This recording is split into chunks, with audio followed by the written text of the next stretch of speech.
மாமா என திரை உலகினராலும் ரசிகர்களாலும் அன்புடன் அழைக்கப்படும் மாபெரும் திரை இசை மேதை KV மகாதேவன் சமஸ்தானங்களிலும் மேல்தட்டு மக்களின் சங்கீத மேடைகளிலும் மட்டுமே கோலோச்சி கொண்டிருந்த சாஸ்திரிய சங்கீதத்தை சாதாரண பாமரனுக்கும் திரை இசையில் தந்த இசை மகாதேவன் அவர்.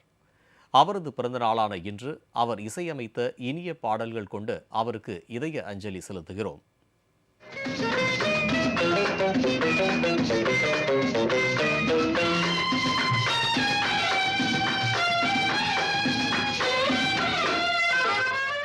தமிழ் திரை இசை உலகின் மறக்க முடியாத மறக்கக்கூடாத பெயர் கிருஷ்ணன் கோவின் வெங்கடாச்சலம். முழு பெயரை கேட்டால் யார் இவர் என்று ரசிகர்கள் புருவம் உயர்த்துவார்கள். திரை இசை திலகம் அவரது இசை அர்ப்பணிப்புக்காக வழங்கப்பட்ட பட்டம். மாமா அன்பு கலந்த மரியாதையால் அனைவராலும் அழைக்கப்பட்ட இசை உறவு. ஆம், உங்கள் யூகம் சரிதான். திரையுலக இசையை சுமார் 40 ஆண்டுகள் கோலோச்சிய KV மகாதேவன் தான் இது. எத்தனையோ மயக்க வைக்கும் பாடல்களை தந்து தமிழ் ரசிகர்களை அவர் கட்டி போட்டு வைத்திருந்தார்.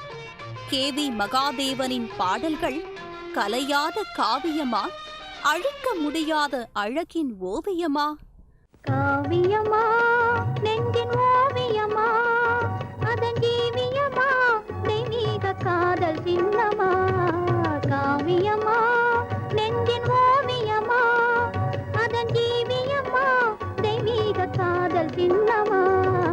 காவியமா. தென்கோடியின் நுழைவாயிலான கன்னியாகுமரி மாவட்டத்தை சேர்ந்த KV மகாதேவன் 1918ஆம் ஆண்டு வெங்கடாச்சல பாகவதர் பிச்சையம்மாள் தம்பதிக்கு மகனாக பிறந்தார். பாட்டனார் ராம பாகவதர் திருவனந்தபுரத்து சமஸ்தானத்தில் ஆஸ்தான வித்வான். மகாதேவனின் உதிரத்தில் கலந்த இசைதான் பின்னாளில் பல இனிய பாடல்களை உருவாக நதி மூலம் ரிஷி மூலம். சின்ன சின்ன ரோஜா, சிங்காத ரோஜா, அண்ணன் நடை நடந்து அழகாய் ஆடி வரும் ரோஜா, சின்ன சின்ன ரோஜா. தாடகை மலையடிவாரத்தில் பழையாற்றின் மேற்கு கரையில் இருந்தது பூதபாண்டி. இங்குதான் மகாதேவனுக்கு இசையின் அஸ்திவாரம் அமைக்கப்பட்டது. பெரிய வாத்தியார் என்று அவ்வூர்காரர்களால் அழைக்கப்பட்ட அருணாச்சல அண்ணாவி உணவும் இடமும் அளித்து மகாதேவனுக்கு இசைப்பாடம் பயிற்றுவிக்க தொடங்கினார். அண்ணாவியின் விரல்கள் ஹார்மோனிய கட்டைகள் மீது சஞ்சரிக்கும் லாவகத்தை பார்க்க பார்க்க அந்த பாணி மகாதேவனை பற்றி கொண்டது. மாது இதுதான் மகாதேவனை அண்ணாவி வாத்தியார் அழைக்கும் செலுவெண்காடு சுப்பிரமணிய பிள்ளையின் வாசிப்பும் மகாதேவனை மயங்கச் செய்தன. சிறுவயதிலேயே இசை மீது நாட்டம் கொண்டதால் பள்ளி படிப்பை மகாதேவன் மனம் நாடவில்லை. ஏட்டு சுரக்காய் கறிக்கு உதவாது என்ற உண்மை தெரிந்தோ தெரியாமலோ மகாதேவனின் மனம் பாட்டு சுரக்கும் மனமானது. அது பல அழகான பாடல்களை தரும் மலரின் மனமானது.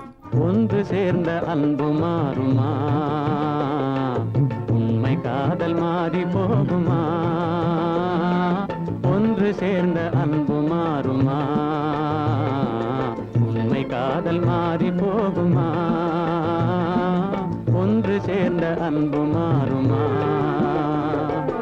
அண்ணாவி வாத்தியாரிடமிருந்து 13 வயதில் பிரிய நேரிட்ட மகாதேவனுக்கு கை கொடுத்தது பாய்ஸ் நாடக கம்பெனி. உயரமாக வளர்ந்து தோற்றமும் பளிச்சென்று இருந்து உச்சஸ்தாயிலில் பாடவும் முடிந்ததால் மகாதேவனுக்கு பாய்ஸ் கம்பெனியில் பெண் வேடம் கிடைத்தது. நாடகங்கள்தான் 20ஆம் நூற்றாண்டின் தொடக்க கால பொழுதுபோக்கு. பின்பு 1930களில் தான் தமிழ் பேசும் படம் தலையெடுக்க தொடங்கியது. 1932ஆம் ஆண்டு சென்னை வந்தார் மகாதேவன். மேடையில் நன்றாக பாடினார்.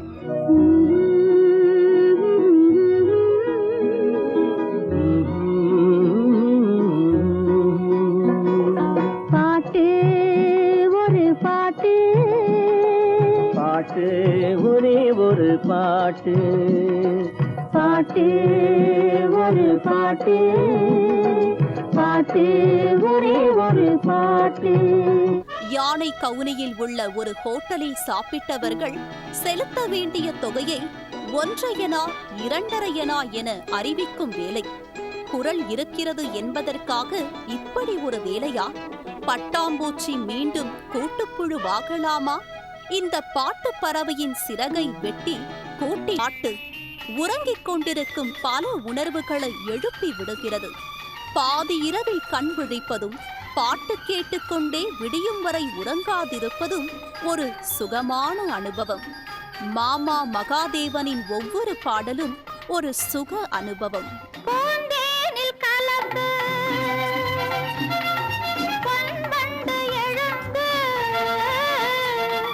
சங்கீதம் படிப்பதென்ன, தள்ளாடி நடப்பதென்ன.